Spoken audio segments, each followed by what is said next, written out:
Shalom. ಕ್ರಿಸ್ತನ ಪ್ರಭಾವವು, ಸಮಾಧಾನವು, ಸಂತೋಷವು, ಕೃಪೆಯು ಇದನ್ನು ವೀಕ್ಷಿಸ್ತಾ ಇರುವಂತಹ ಪ್ರತಿಯೊಬ್ಬರಿಗೂ ಉಂಟಾಗಲಿ. ಪರಾತ್ಪರನಾದ ದೇವರು, ಅತ್ಯಮೂಲ್ಯನಾದ ದೇವರು, ಮಹಿಮೆಯುಳ್ಳ ದೇವರು ನಮ್ಮೊಬ್ಬೊಬ್ಬರನ್ನ ಮಹಿಮೆಯ ಜೀವಿತಕ್ಕೆ ಕರೆದಿದ್ದಾನೆ. ಕ್ರಿಸ್ತನನ್ನ ಅಂಗೀಕರಿಸಿಕೊಂಡು ಜೀವಿಸ್ತಾ ಇರುವಂತ ನಮಗೆ ಒಂದು ಮಹಿಮೆಯುಳ್ಳ ಜೀವಿತವನ್ನು ಕೊಟ್ಟಿದ್ದಾನೆ. ಆ ಮಹಿಮೆಯುಳ್ಳ ಜೀವಿತದಲ್ಲಿ ಜೀವಿಸಬೇಕೆಂಬುದಾಗಿ ಆತನು ಆಶಿಸ್ತಾ ಇದ್ದಾನೆ. ಪ್ರಿಯ ದೇವರ ಮಕ್ಕಳೇ, 2 ಕೊರಿಂಥ 6ನೇ ಅಧ್ಯಾಯ 14-15 ವಚನಗಳು 14ನೇ ವಚನಗಳು ನೋಡುವಾಗ ಅಲ್ಲಿ ಬರೆದಿದೆ, ಡೋಂಟ್ ಕಾಂಪ್ರಮೈಸ್ ಅಂತ ಬರೆದಿದೆ. ಎಷ್ಟೋ ಜನರು ಇವತ್ತಿನ ದಿನ ಕಾಂಪ್ರಮೈಸ್ ಆಗಿರ್ತಾ ಇದ್ದೇವೆ. ಹಳ್ಳಿಗಳಲ್ಲಿ ಜೀವಿಸ್ತಾ ಇರುವಂತಹ ವಿಶ್ವಾಸಿಗಳು ಯಾರಿಗೂ ಭಯಪಟ್ಟು, ಇನ್ನೊಬ್ಬರಿಗೆ ಭಯಪಟ್ಟು, ಕುಟುಂಬಸ್ಥರಿಗೆ ಭಯಪಟ್ಟು, ಸಮಾಜಕ್ಕೆ ಭಯಪಟ್ಟು, ಗ್ರಾಮಸ್ಥರಿಗೆ ಭಯಪಟ್ಟು ಕಾಂಪ್ರಮೈಸ್ ಆಗ್ಬಿಡ್ತಾ ಇದ್ದೇವೆ. Don't compromise. ಕತ್ತಲೆಯೊಟ್ಟಿಗೆ ಕಾಂಪ್ರಮೈಸ್ ಆಗಬೇಡ. ಅಸತ್ಯದ ಜೊತೆಗೆ ಕಾಂಪ್ರಮೈಸ್ ಆಗಬೇಡ. ನಿನ್ ದೇವರು ನಿನಗಾಗಿ ಪ್ರಾಣ ಕೊಟ್ಟಿದ್ದಾನೆ. ನಿನ್ ದೇವರು ನಿನಗಾಗಿ ಜೀವ ಕೊಟ್ಟಿದ್ದಾನೆ. ನಿನ್ ದೇವರು ನಿನಗಾಗಿ ತನ್ನನ್ನೇ ಅರ್ಪಿಸಿದ್ದಾನೆ. ಆತನು ಸೈತಾನನ ಜೊತೆ ಕಾಂಪ್ರಮೈಸ್ ಆಗಲಿಲ್ಲ. ಸೈತಾನ ಹೇಳಿದ, ನೀ ನನಗೆ ಅಡ್ಡಬೇಡು, ನಾನು ಈ ಪ್ರದೇಶಗಳನ್ನೆಲ್ಲ ಕೊಡ್ತೀನಿ ಅಂತ. ಕಾಂಪ್ರಮೈಸ್ ಆಗಲಿಲ್ಲ.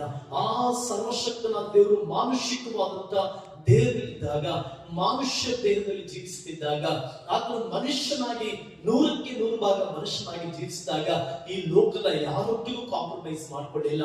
ಈ ಲೋಕದ ಯಾವ ವ್ಯಕ್ತಿಗಳೊಟ್ಟಿಗೂ ಕಾಂಪ್ರಮೈಸ್ ಆಗಲಿಲ್ಲ. ಈ ಲೋಕದ ಐಶ್ವರ್ಯ ಜೊತೆ ಕಾಂಪ್ರಮೈಸ್ ಆಗಲಿಲ್ಲ. ಹಾಗಾದ್ರೆ ನೀನ್ ಕಾಂಪ್ರಮೈಸ್ ಆಗ್ತಾ ಇದೆಯಾ? ಯೇಸುವನ್ನ, ಲೋಕದ ಆಶಯಗಳಿಗಾಗಿ ಯೇಸುವನ್ನ ಬಿಟ್ಕೊಳ್ತಾ ಇದೆಯಾ? ಲೋಕದ ಐಶ್ವರ್ಯಕ್ಕಾಗಿ ಯೇಸುವನ್ನ ಬಿಟ್ಕೊಳ್ತಾ ಇದೆಯಾ?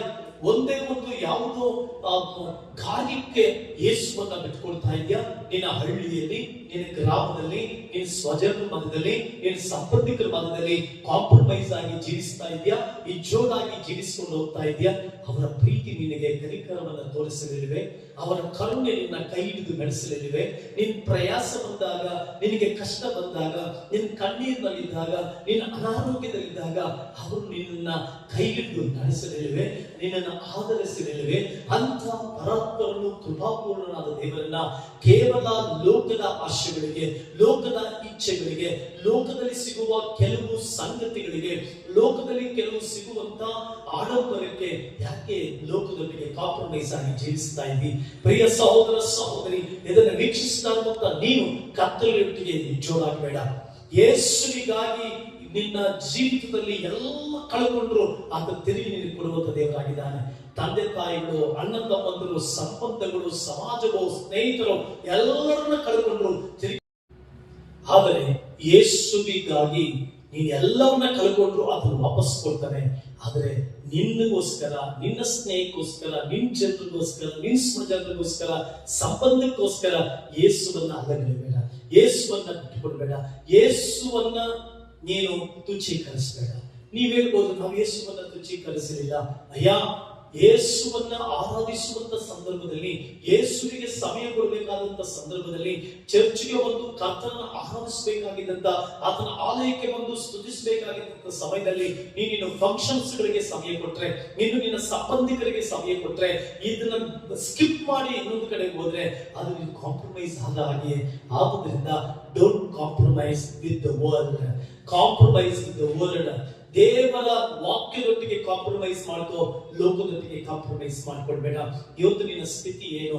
ದೇವರ ಮಕ್ಕಳಾದಂತ ನಾವು ಯಾರ ಜೊತೆ ಜೋಡಾಗಿ ನಡೀತಾ ಇದ್ದೇವೆ? ಯಾರೊಂದಿಗೆ ಕ್ರಿಸ್ತನನ್ನ ಮರೆತು, ಆತನ ವಾಕ್ಯವನ್ನ ಮರೆತು, ಆತನ ಅದ್ಭುತಗಳನ್ನ ಮರೆತು, ಆತನ ಅತಿಶಯಗಳನ್ನ ಮರೆತು, ಆತ ನಮಗೆ ಮಾಡಿದ ಉಪಕಾರಗಳನ್ನ ಮರೆತು ಇವತ್ತು ಮನುಷ್ಯರಿಂದ ಓಡ್ತಾ ಇದೆಯಾ? ಸ್ನೇಹಿತರಿಂದ ಓಡ್ತಾ ಇದೆಯಾ? ಕಂಪನಿಗಳಿಂದ ಓಡ್ತಾ ಇದೆಯಾ? ಮೊಬೈಲ್ ಇಂದ ಓಡ್ತಾ ಇದೆಯಾ? ಡಿವೈಸ್ ಇಂದ ಓಡ್ತಾ ಇದೆಯಾ? ಎಚ್ಚರಿಕೆ. ಕ್ರಿಸ್ತನನ್ನ ಬಿಟ್ಕೊಡ್ಬೇಡ. ನೀ ಕ್ರಿಸ್ತನಿಗಾಗಿ ಜೀವಿಸ್ತಾ, ಕ್ರಿಸ್ತನಿಗಾಗಿ ಮುಂದುವರಿ. Don't compromise.